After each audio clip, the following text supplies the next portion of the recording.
माध्यमिक शिक्षा मंडल Madhya Pradesh Bhopal class 12th का केमिस्ट्री का पेपर 2026 का। सही विकल्प चुनकर लिखिए। का पहला, विलयन का वह दाब जो विलायक के प्रवाह को रोकता है कहलाता है।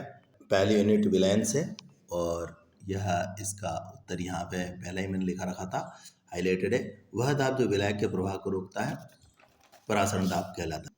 सही उत्तर परासरण दाब। दूसरा प्रश्न, 1 मोल एल्यूमिनियम 3+ आयन को एल्यूमिनियम में अपचयन के लिए कितने आवेश की आवश्यकता होगी? यह चैप्टर 3 में है कि 1 मोल इलेक्ट्रॉनों पर आवेश होगा तो उसका मान हमारा होता है 96487 कूलाम पर मोल, और विद्युत की इस मात्रा को फेराडे कहते हैं। चूँकि इसमें 3 इलेक्ट्रॉन आवेश जा रहा है तो 3 फेराडे इसका आंसर, जो कि बुक में दिया हुआ भी है, और इसी आधार पर हमारा आंसर है 3 फेराडे डी।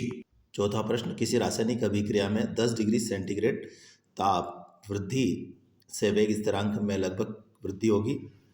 यह चैप्टर 3 रासायनिक बल गतिकी से। किसी रासायनिक अभिक्रिया में 10 डिग्री ताप वृद्धि से वेग स्थिरांक में लगभग दुगुनी वृद्धि होगी, और सही उत्तर होगा सी, 2 गुना। चौथा है, डी ब्लॉक में कुल तत्वों की संख्या कितनी है? यह स्पष्ट रूप से तो नहीं लिखा हुआ है, लेकिन एप्लीकेशन बेस्ड है। यदि आपने पढ़ा है तो इसका आंसर बड़ी आसानी से आप दे देंगे। डी ब्लॉक की 3 श्रेणियां हैं, प्रथम श्रेणी, द्वितीय श्रेणी, तृतीय श्रेणी और चतुर्थ श्रेणी, और हर श्रेणी में 10-10 तत्व हैं। तो इस आधार पे हम कह सकते हैं कि डी ब्लॉक के अंदर 40 तत्व हैं, और इस आधार पे हमारा ऑप्शन होता है बी, 40। पांचवा प्रश्न, सैलिसिलिक अम्ल के एसिटिलीकरण से प्राप्त होता है। यह चैप्टर अल्कोहल, फिनॉल व ईथर से पूछा गया है। अल्कोहल तथा फिनॉल का एसिटिलन, मतलब उसमें CH3CO समूह का प्रवेश एसिटिलन कहलाता है, और यह सैलिसिलिक एसिड का सूत्र इसका एसिटिलन किया, तो इसके द्वारा हमको एस्पिरिन और कार्बोक्सिलिक एसिड प्राप्त होता है। तो हमारा उत्तर आता है ए, एस्पिरिन। अगला प्रश्न, अम्ल क्लोराइड के बेरियम सल्फेट पर अवलंबित पैलेडियम उत्प्रेरक पर हाइड्रोजन से एल्डिहाइड प्राप्त होते हैं। इस अभिक्रिया का नाम है? कीटोन, एल्डिहाइड कीटोन व कार्बोक्सिलिक अम्ल वाले से है। ये यहाँ पर दिया हुआ भी है कि एसिल क्लोराइड अम्ल क्लोराइड के बेरियम सल्फेट पर अवलंबित पैलेडियम उत्प्रेरक पर हाइड्रोजन से एल्डिहाइड प्राप्त होते हैं। इस अभिक्रिया को रोजनमुंड अपचयन कहते हैं। ये बेंजाइल क्लोराइड अपचयन करने पर बेंजल्डिहाइड प्राप्त होता है। तो हमारा सही उत्तर है डी, रोजनमुंड अपचयन। हमारा अगला प्रश्न, रिक्त स्थानों की पूर्ति कीजिए, और यह एक नंबर के 6 हैं। विलयन के सभी रिक्त स्थान गुणधर्म वाष्प दाब के अवनमन से संबंधित हैं। यह यहाँ पे आपको पढ़ना पड़ेगा कि ये वाले जो है विलयन के जो सभी गुणधर्म वाष्प दाब अवनमन से संबंधित होते हैं, ये सभी अणुसंख्या गुणधर्म कहलाते हैं, और ये हैं तो रिक्त स्थान में आ जाएगा अणुसंख्या गुणधर्म। दूसरा है, ऊष्मीय संयंत्रों की तुलना में जिनकी दक्षता 40% होती है, ईंधन सेल रिक्त स्थान प्रतिशत दक्षता के साथ विद्युत उत्पादित करते हैं। यह चैप्टर 2 विद्युत रसायन से पूछा गया है, और बुक में यहाँ से लिया है। तो ऊष्मीय संयंत्रों की तुलना में जिनकी दक्षता 40% होती है, ईंधन सेल 70% दक्षता के साथ विद्युत उत्पादित करती है।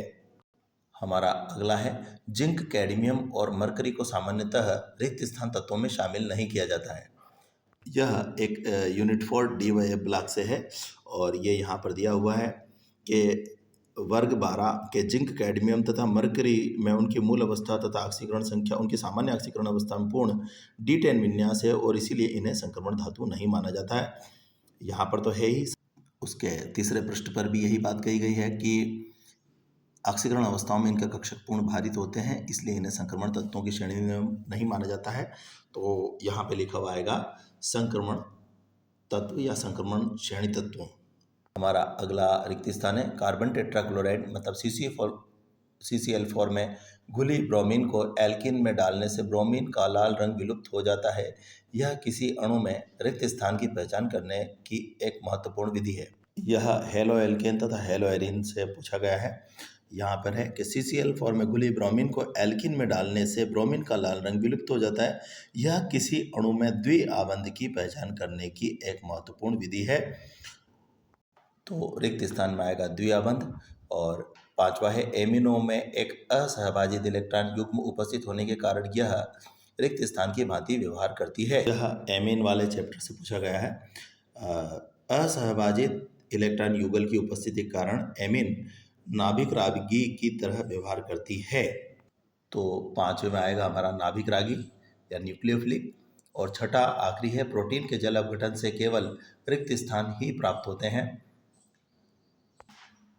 प्रोटीनों जिसके फलस्वरूप जल का एक अणु मुक्त होता है तो पेप्टाइड बॉन्ड बनता है। तो हमें प्रोटीनों के में जल अपघटन के फलस्वरूप पेप्टाइड बॉन्ड प्राप्त होते हैं।